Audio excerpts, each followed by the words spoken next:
Welcome to your safe space where we have real stories with real people and no judgment. Joining me today is Marcos. He is a fitness enthusiast and all around friend.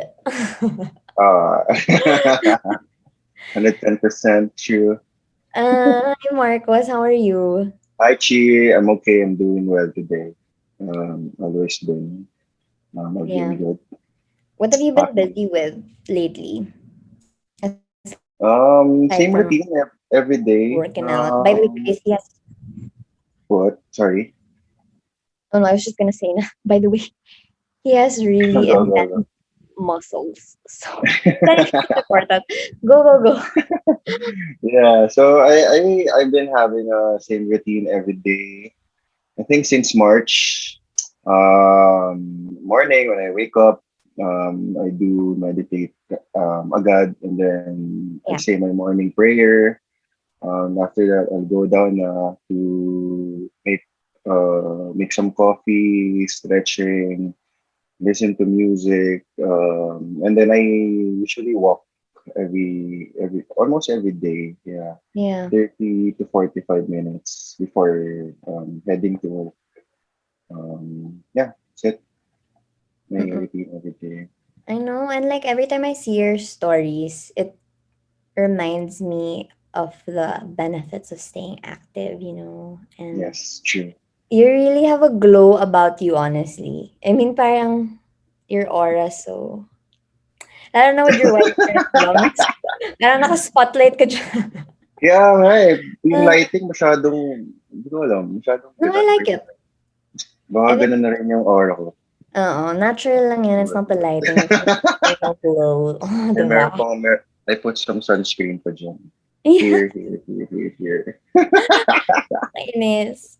But Yeah. yeah, I'm so excited to hear about what you'll share. And just to get into things, I did want to ask you kasi parang you really seem to, like what I said, the glow is, I believe, internal. So maybe Yeah.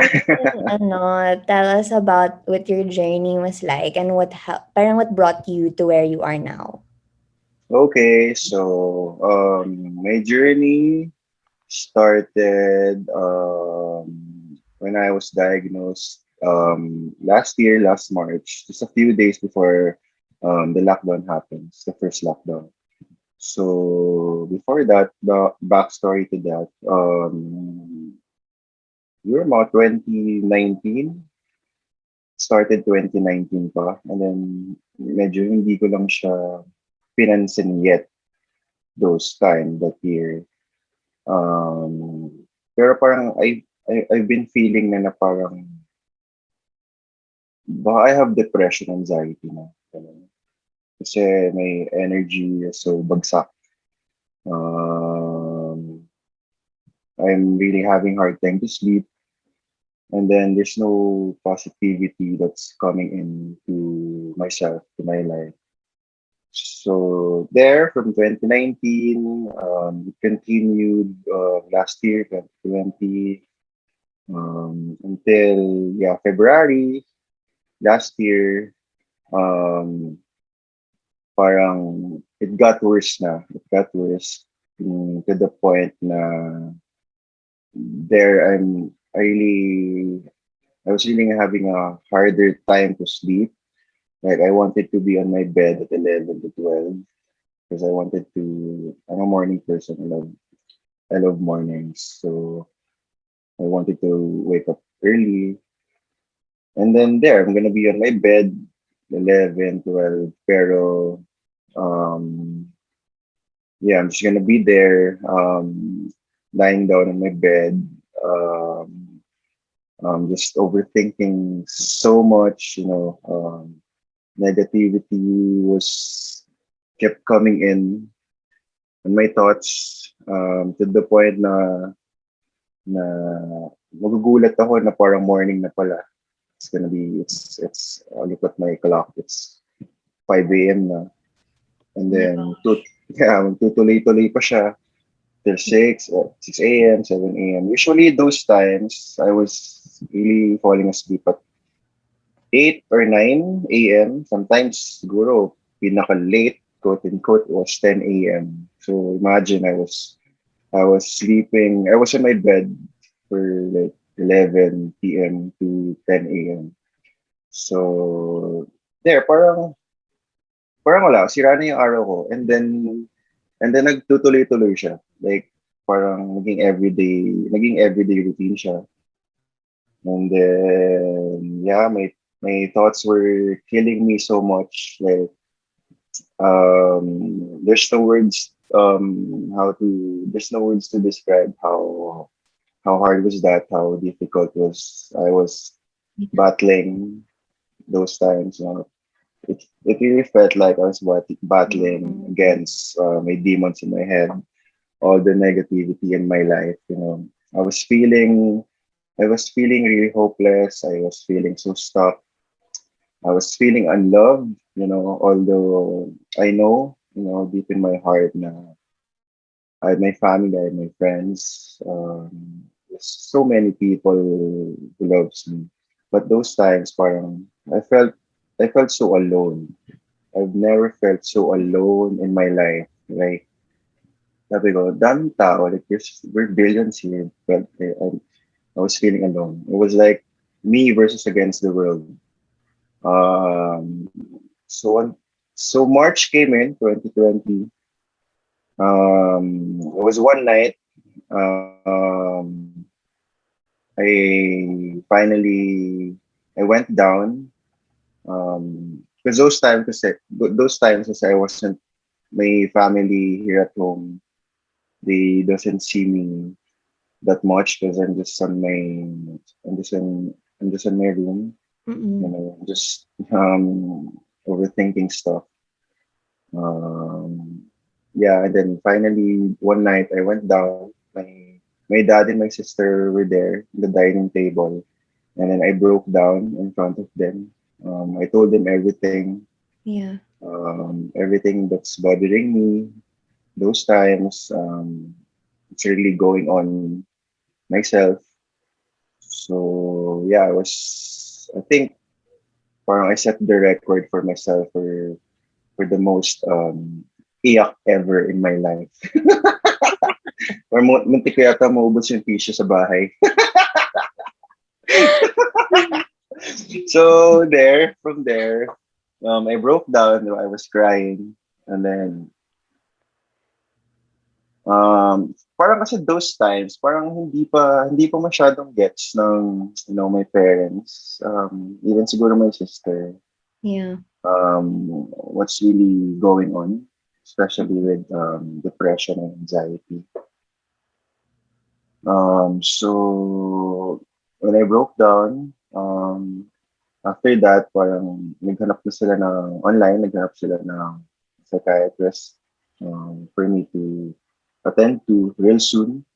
So after a few days, I think, 2, 3 days after that night happened, um, I finally see a psychiatrist in veterans. Um, I was with my parents.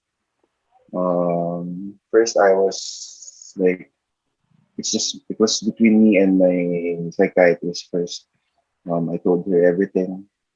I told her what's really going on in my life.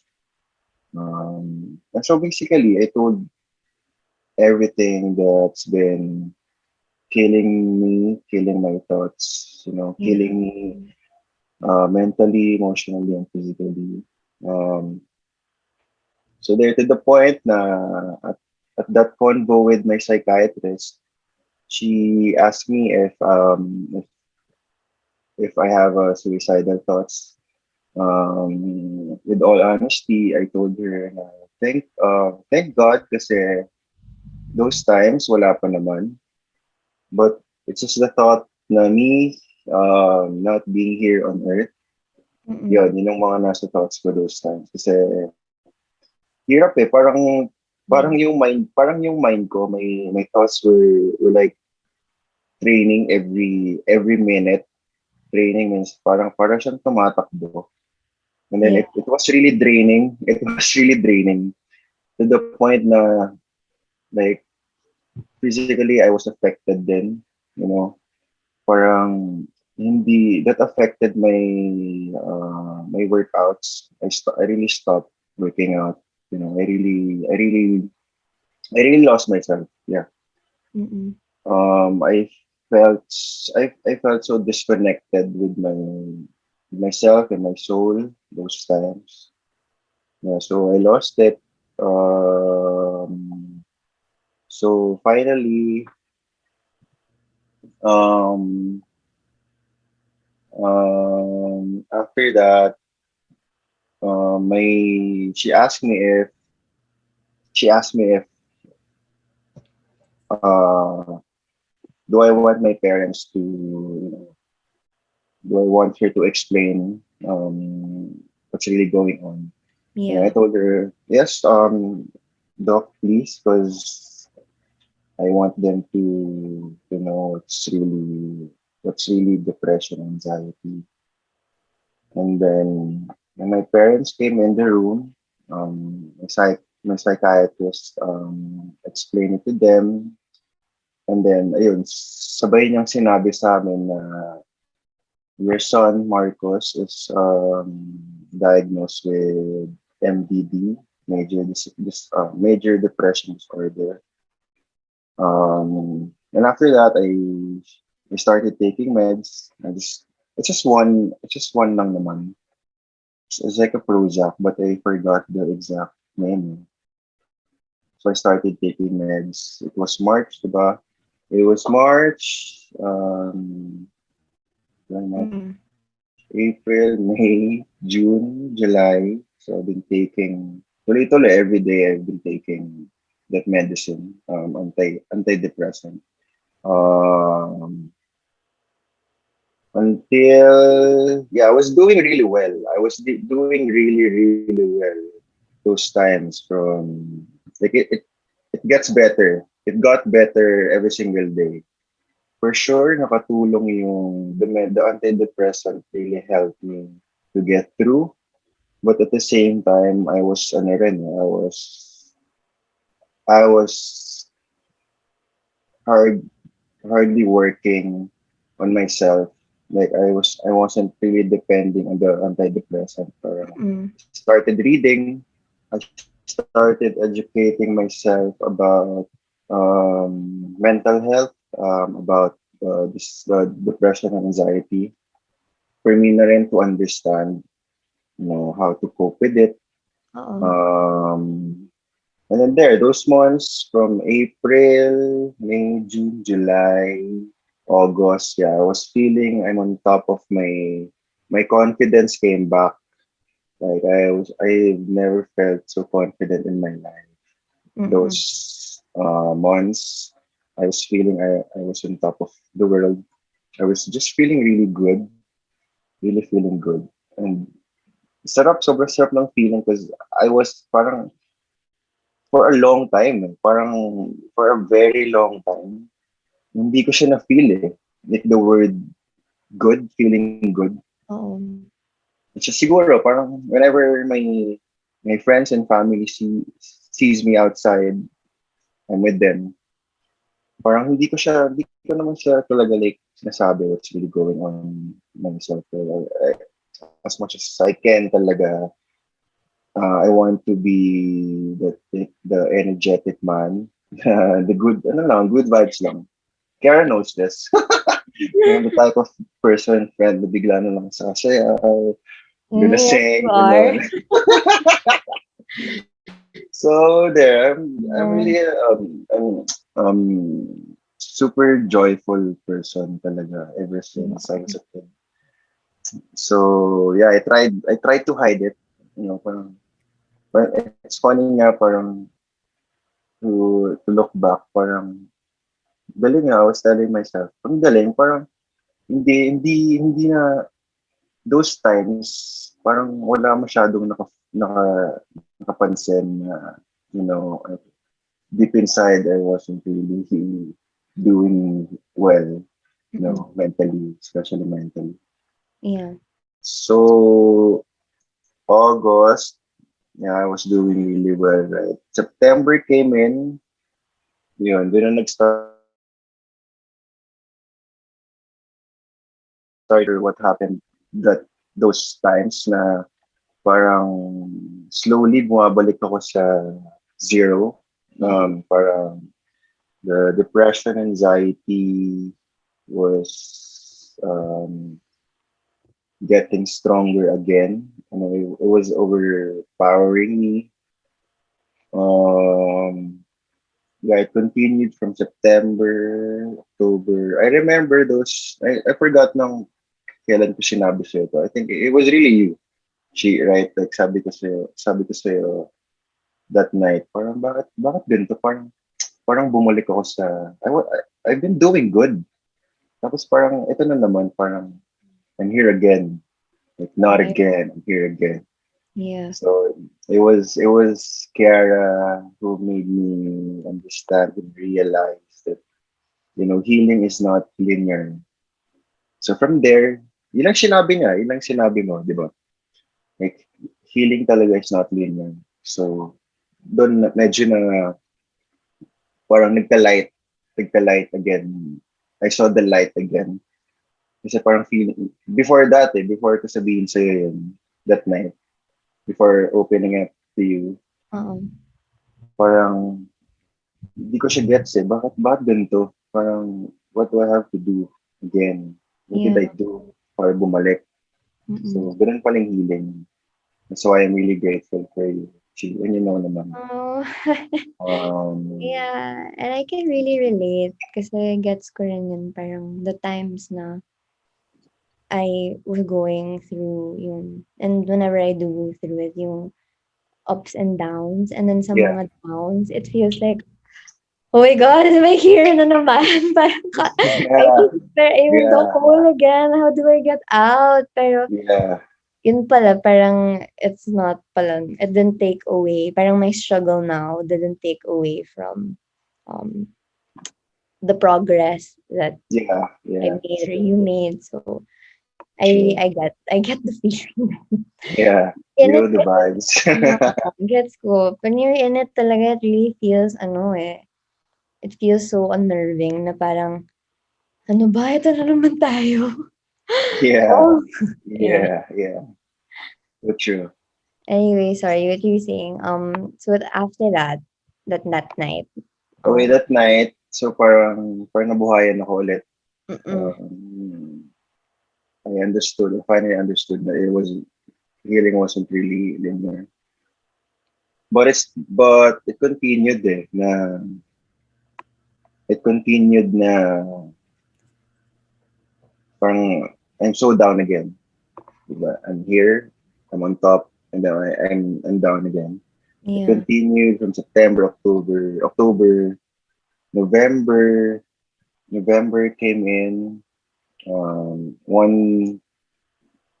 One night, I think this was mid-November. Um, I I can say that that's the worst day, night, worst time of my life, worst time of like battling against the depression, anxiety. yeah, Kasi I started to di ba bare months, I started my depression, anxiety went back. Um, so parang, and then I cannot sleep again. mm-mm, Bumalik ako sa old routine before I got diagnosed. Like, same routine. I'll be on my bed 11 and then makakatulog na ako the next day na morning. So it continued. The November, ayun, naging dependent ako with alcohol, with whatever alcohol we have at home.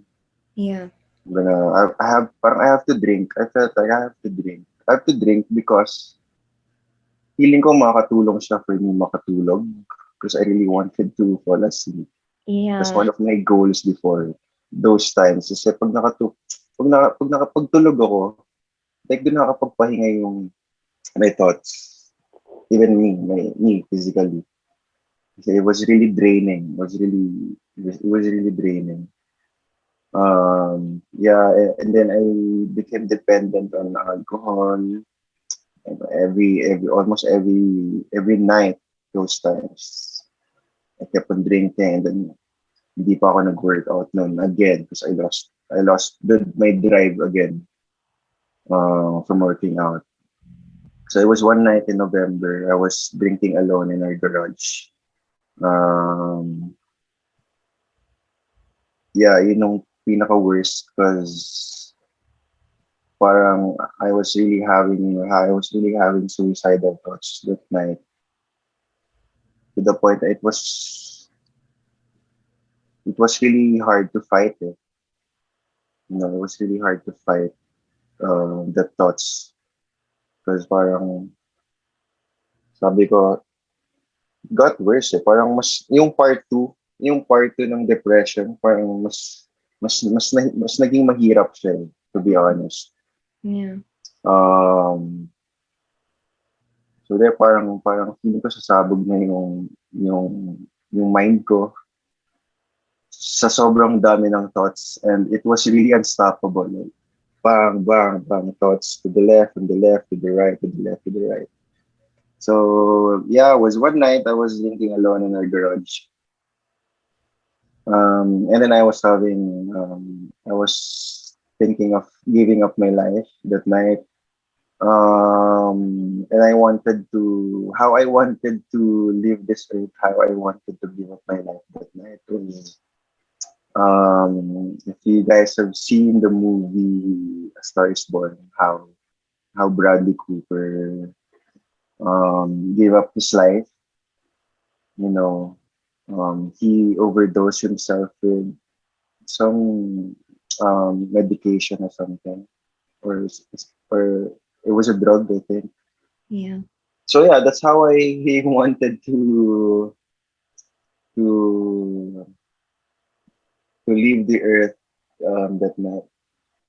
Parang I was choosing that kasi parang sabi ko, parang I don't wanna jump a building or kill myself by what knife because I still wanted, parang when I die and I'm in there lying down, parang I still wanted my the people to see me as like still good looking. Like walang nasira sa mukha ko or something. So there, that night, mga 2 to 3 a.m., one of my closest friends, brothers, I call him brothers na talaga. It's like a family. He became a family to me. Yeah. Si Matt, he called me. Before, pero kasi that day, magkausap na rin kami. I was telling him what's really going on myself. And then he called me. Galing, he just called me. Like, siguro to check up on me lang. Sakto yung timing niya. Kasi, yun yung parang, wala na talaga. Like, siguro malapit ko ng, as in, gahanap na ako ng, scroll na ako ng mga medication sa my phone, online, Ayun, sobrang timely ng call niya. Called me around 2 or 3 a.m. just to check up on me, Um, yeah, that one phone call, I can say na that really saved my life. Um, um, that really saved me from giving up my life. So that's why I'm really, from the bottom of my heart, God knows how thankful I am for my guy. Na, um, I don't know, I think he doesn't have an idea yet that he saved my life that night. But for sure, after hearing this this podcast, he's gonna finally know about it. So thanks, bro. Thanks, love you so much.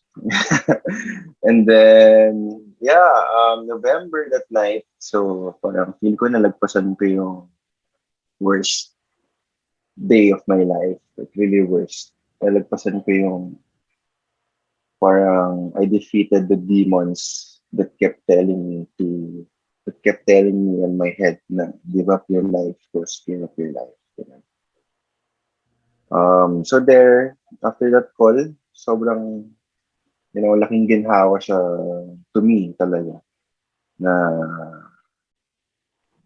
parang someone out there, someone from my friends, you know, um, came in that night and check up on me. So after that, yeah, medyo nagtuloy-tuloy pa rin. Tuloy-tuloy pa rin yung part 2 ng depression. When December came in, Christmas came in. Yeah. Yeah, I think ito yung pinaka-sad ko yata yung Christmas last year. Parang I was surrounded by my family. Yeah, it was Christmas Eve. Pero feeling ko alone ako kasi nga, because of my thoughts, yung anxiety. And then New Year's Eve came in, and then pa rin, January. And February came in. Yeah, I think ito na yung mga last days ng worst times of my life. Hopefully, yun na yung pinaka-last. Huwag niyo na po ako balikan. Nakapagod po kayo.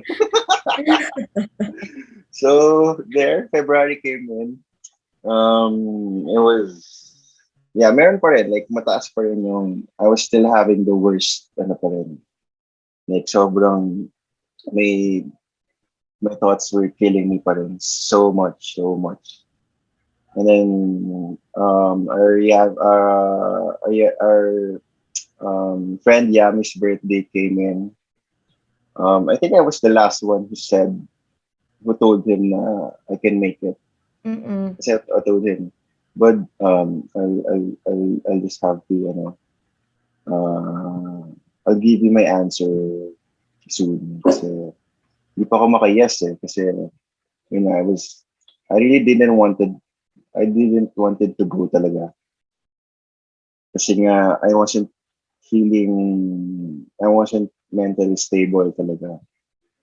Kumbaga parang ito na yung time na gaano ka, kahit gaano ako ka-joyful or energetic na person, parang hindi ko siya mapapakita eh.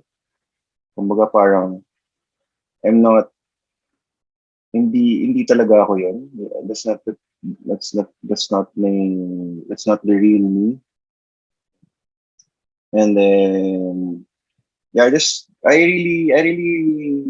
really force myself to come kasi, you know, that guy, sobrang love ko yan. And he knows it for sure.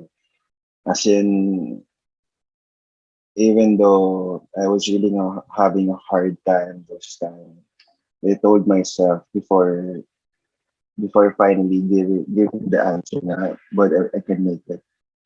Parang I was having a talk with myself, like let's give it a shot, I'll just go, this might help me to that might help me to come back on myself, diba? I might Mm-mm. needed I just might needed a getaway, a vacation away from home, you Yeah. know, to ano na rin, para makapag-relax na rin my mind. So sabi ko rin, yeah, I'll just go, what, kasi ako naman, pag nakikita ko talagang happy yung friends ko, that really makes me happy na rin talaga, and genuinely. I was, nung birthday niya, I was just there, we were in the beach. I was just watching all of you, I was just observing. No, that really made me happy so much. Yeah. Really made me happy. So I'm thankful for the trip, and yeah, I'm thankful for Yams also. He's one of the closest friends na I can really open up to, whatever's going on in my life. And likewise naman to Yeah. him, like he knows it na I'm always here. I'm always here talaga for him, no matter what. So after the trip, medyo nagtuloy-tuloy pa rin. And then it's just a few weeks after that, mga mid-February to, um, I was about to take a shower. And then I saw myself in front of the mirror. And then I saw parang the fattest version of me that time. Kasi nga I lost it. Kasi I lost my drive talaga sa working out. I forgot to take care of myself there. I really forgot to take care of myself. Even loving myself also.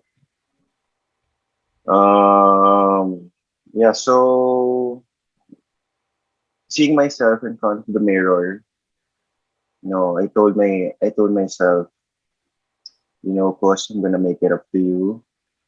Um, whatever it takes, whatever it takes, I'm gonna do everything for me to heal, no matter how hard or what life will throw me, I'm just gonna keep moving forward.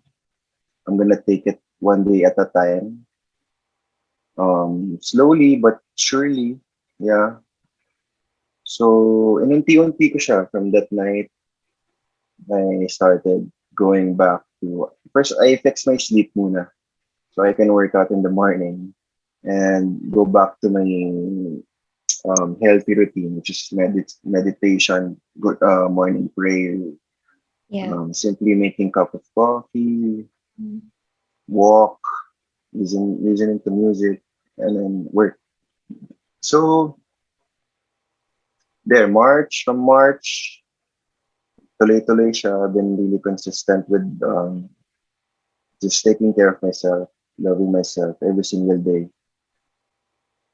Uh, like what I wrote in my notes and I shared it to my close friends. This is the year, this is finally the year that I took self-love to the highest level or on another level. Kasi hindi ko siya gets before. Like we grew up seeing love yourself, take care Yes. of yourself, focus on you, everything follows. Hindi ko siya gets before.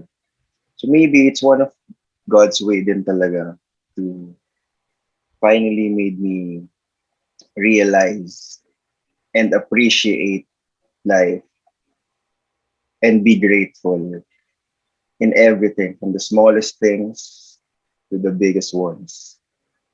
Like what I said last week to you guys about it. Hindi ko, I questioned myself before. Parang wala akong kinaka-grateful sa buhay. Parang sama akong tao. No? So I should be grateful kasi even though I'm not yet there, in life, I should be grateful. So I kept finding the answers to that. So yeah, so this year, finally, that's why siguro that's why I've been attracting really good things in life, really attracting genuine people in my life.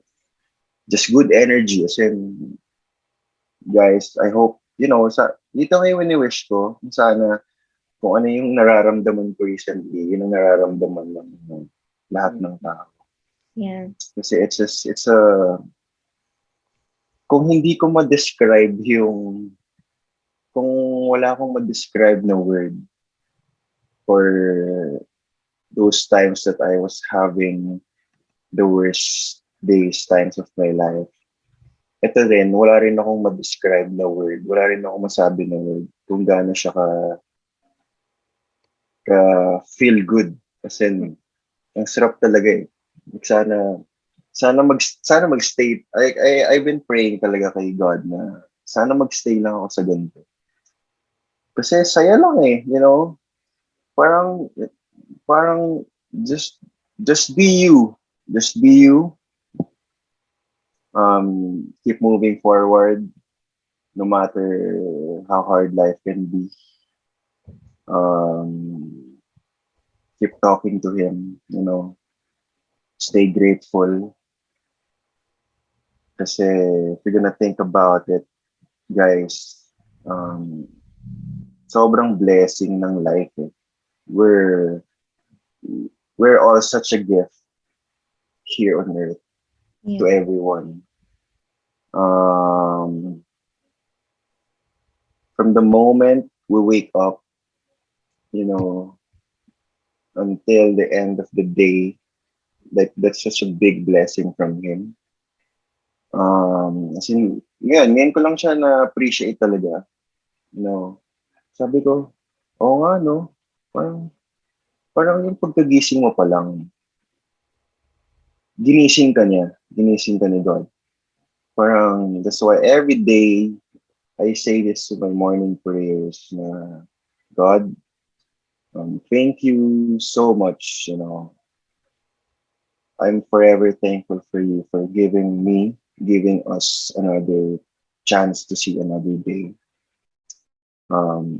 Another day, um, a new hope, a new day, you know, um, a new chance to show love, just show love to Yeah. everyone, to him, to honor him, kung sino man or anumang bagay yung gusto mong mahalin sa buhay. Just love it with open, just love it with open arms, just galing sa heart mo, Mm-mm. di ba?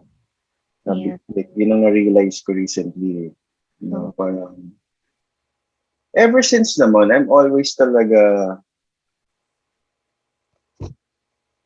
trying on my true self. Pero it's just itong nag-start tong year na to, especially nung March and then until now, I can finally say I'm on my truest self. Like people are witnessing the best out of me right now. Kasi I'm just being me. Just Yeah. being me. Like, yun pala yun. Like, di ba? Yun nga, like, just be you, just be you. Now I finally understand it. Oh. Kasi ganun, like, just be you, like, if you're like, everything else follows and then the right people, God will give you the right people and the right things that you need in your life. So, there. What more Yeah. can I say to ba? Yeah, Baka no, mo, that's really parang may deep. mga nakalimutan pa ako eh. No, no. No, actually, I was gonna ask, parang, I Mm, love how you were talking about those things na, yun nga, like, it's not easy. Like, we know how, the value of being grateful. And sometimes nga, it yeah, gets ko yung feeling na yun, na parang, if wala ka talaga sa space, like, to be feeling that way, it can feel like yeah.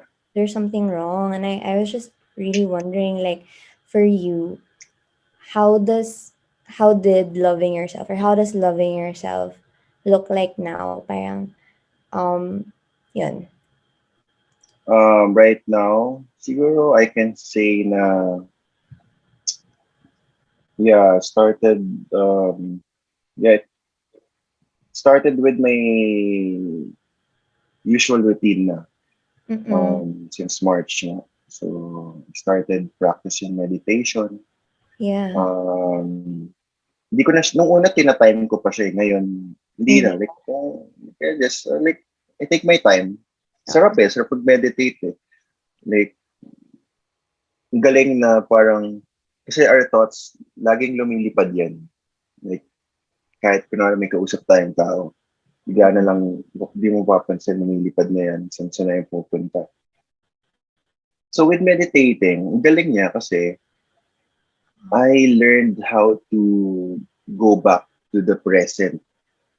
So I think that's one of the most important, that's what na I wanted to share them with everyone, how important it is to be. to stay present at the present. Yes. 'Di ba? Kasi parang I don't know pero parang I've been talking to some of my friends. Parang we all have same thoughts with what's been happening around, what's been happening in the world in Yeah, this generation. Parang sobrang nagmamadali lahat ng tao that's to the true. point that they forgot to, yeah, yung iba, nakalimutan nila yung sarili nila. Nakalimutan nila yung present. That's most important. They forgot the present. They kept thinking about the future. I wanted to share everyone, to tell everyone life is happening right now. So that's why being present at the present is so important. Yeah. Di That's ba one of the parang they keys eh. say, Uh, oh, sorry? yeah, go ahead. Ano No, yung I sabihin was, mo? no, may naalala lang ako na yung saying na that's why it's called the present because it's a gift. Kasi Yeah, true. yeah, I Yeah, think it's one of like it's from Kung Fu Panda, I think. Hindi ko yeah, naalala ko yeah. lang sa sinabi mo. So there, parang bumalik lang ako binabalik ko lang yung parang tinitreat ko lang each each minute, each present time na, di ba? Like, nung grade school tayo, high school. Mm. Like, Miss Henson, Miss Romualdez, are you there? Mom, present! Di ba? So, Ang kalit. yeah, ganun lang ako everyday, staying at the present. Um, and then, like, talking about self-love, loving yourself, one of the main important things din na nagawa ko is, or ginagawa ko right now is, you know, um, to get closer with God. Kasi I forgot to mention kanina na for a long time I lost my faith. Mm. I really lost it Mm. to the point na I lost myself na unti-unti na yan. I disconnected with myself. Yeah. So, yeah, every time I talk to him, every time I pray, first I'm gonna ask for forgiveness for everything I've done. And then second is just thanking him for everything. Everything talaga. Like from the family, from the gift of family, from the gift of life, from the gift of seeing another day, um, gift of feelings, you know. Um, yeah, that's why I've been really happy na, I got my faith back. I got really closer to him, you know, kasi medyo matagal ko siyang hinintay kasi yun nga, nawala nga ako, napalayo ako sa kanya eh.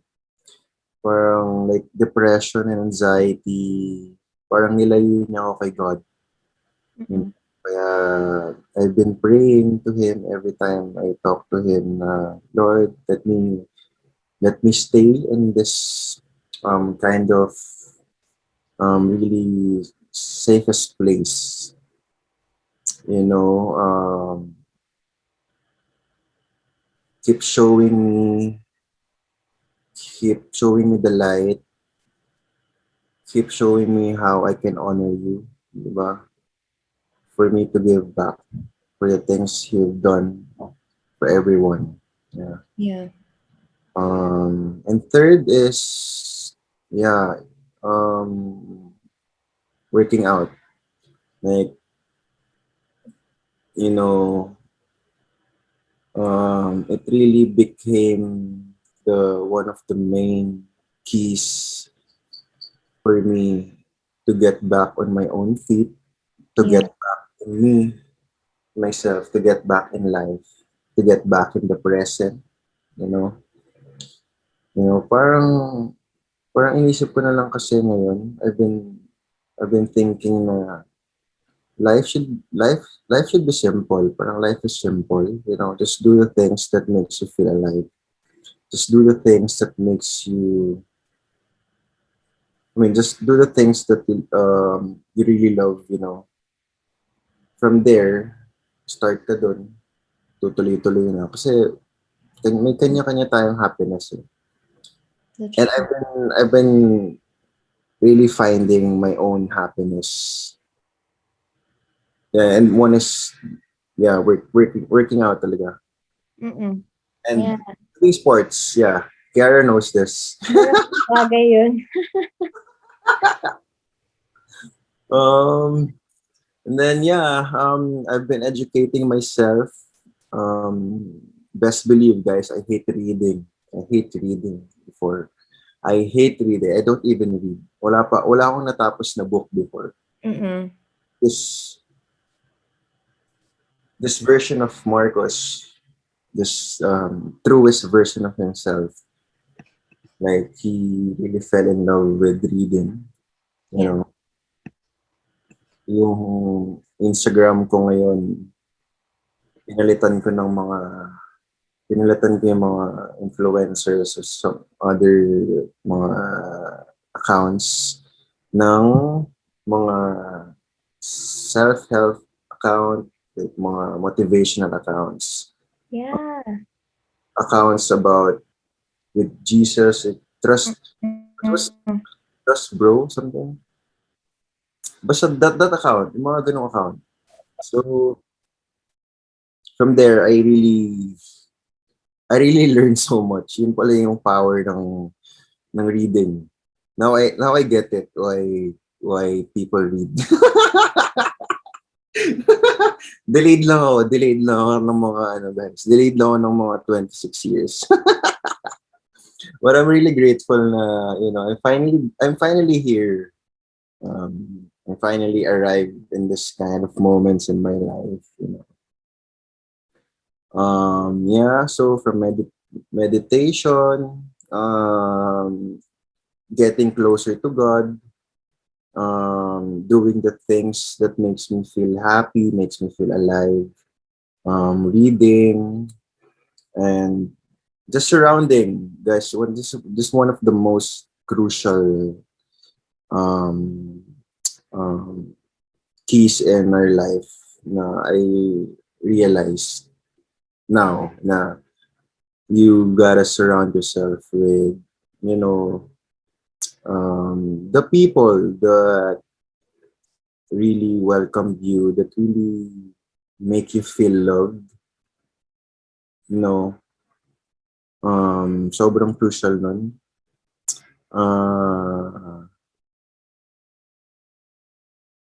Although, yeah, I've been missing a lot of our friends.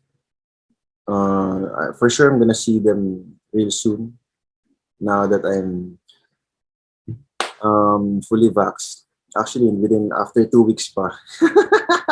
I just got my Yeah. second dose the other day.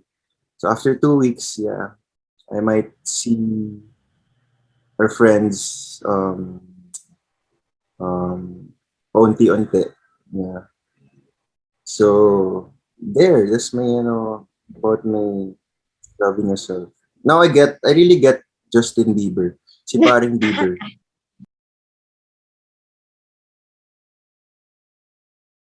So yeah, that's my answer to that question. Yeah. No, really, it's so nice kasi parang it's really relatable and all of those things. It's so powerful, and I'm sure na, you know, whoever might be listening will really appreciate those things because it's things that are very concrete. Also, about the meditation, Yeah. and your faith, and being able to pray, and exercising and reading more, and how all of these things really contributed to Mm. you experiencing yourself differently na parang it's just so inspiring. I'm reminded also to But yeah, no, thank you talaga, Marcos, for sharing those things. Kasi it's not easy to talk about talaga. And yeah, I just wanted to actually also ask you because I feel like, you know, based also on what you said, parang the things you've learned recently, if you were to maybe talk to someone who is going through something you were going through before, maybe they're in that, yun nga, that dark period or something, what would you say to them? Um, yeah, I'm just gonna share my experience and yeah, you know, ano ba? Hindi naman siguro pro tip, but um, whatever they're feeling, that's all valid. You know, um, we all have different struggles in life, and never ever think that you're alone. You know, you'll be surprised how many people, like really, like how many people are battling against it. You know, so no matter how hard it is, take your time. Take your time to take your time to heal. You know, yung sa healing journey, dun mo makikilala yung sarili mo eh. And then, what from my experiences,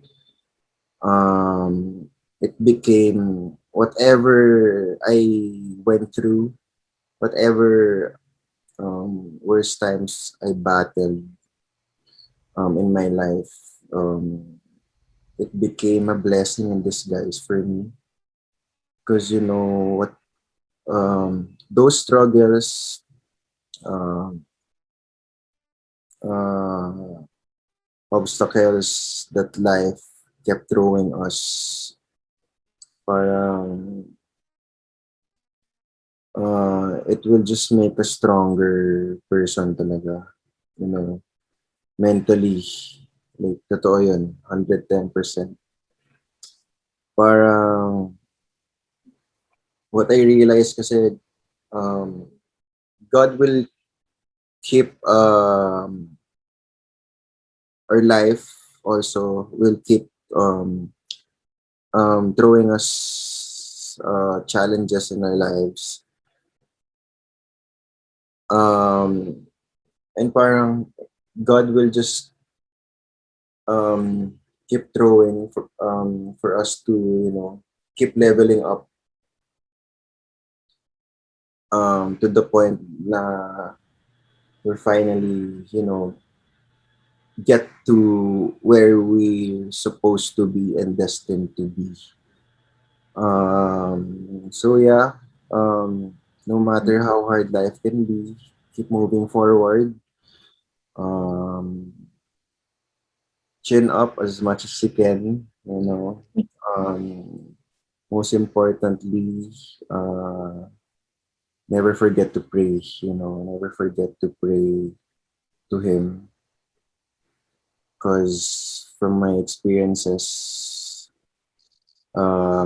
He's really the one, that really got me through everything.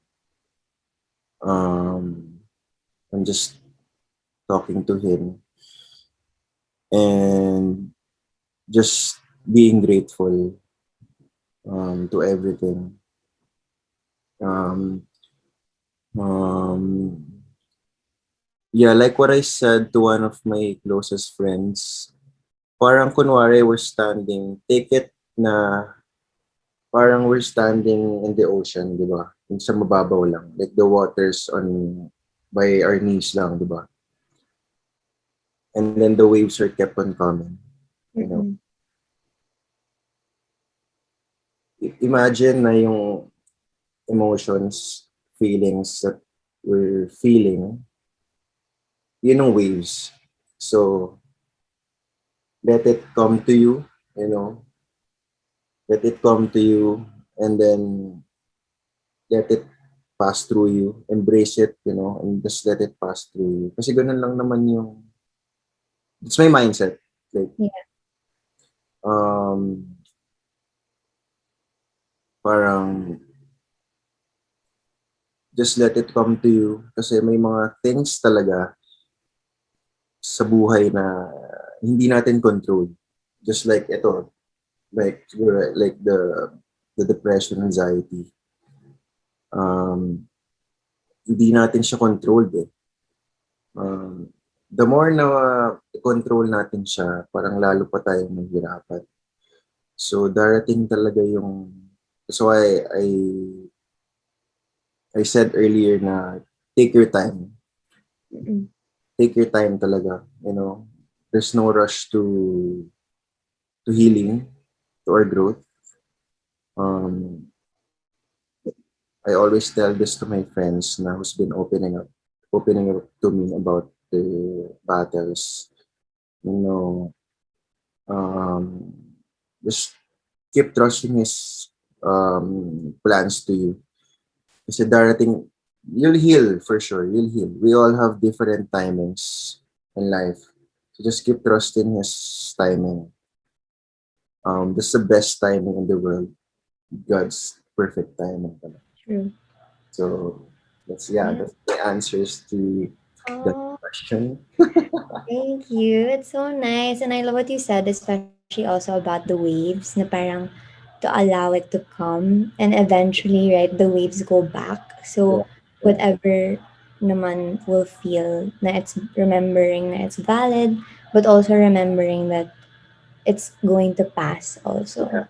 So yeah, thank you so much, Marcos. Really, I think everything you shared just shows us the truth that um, no matter how many tunnels we're going through or how long the tunnel feels, thank you for reminding us there's always a light at yeah, the end of it, and even in between it, like, and there's my mga little holes that peep through, whether it's in the form of people that are there for us, whether it's being able to encounter God while we're walking.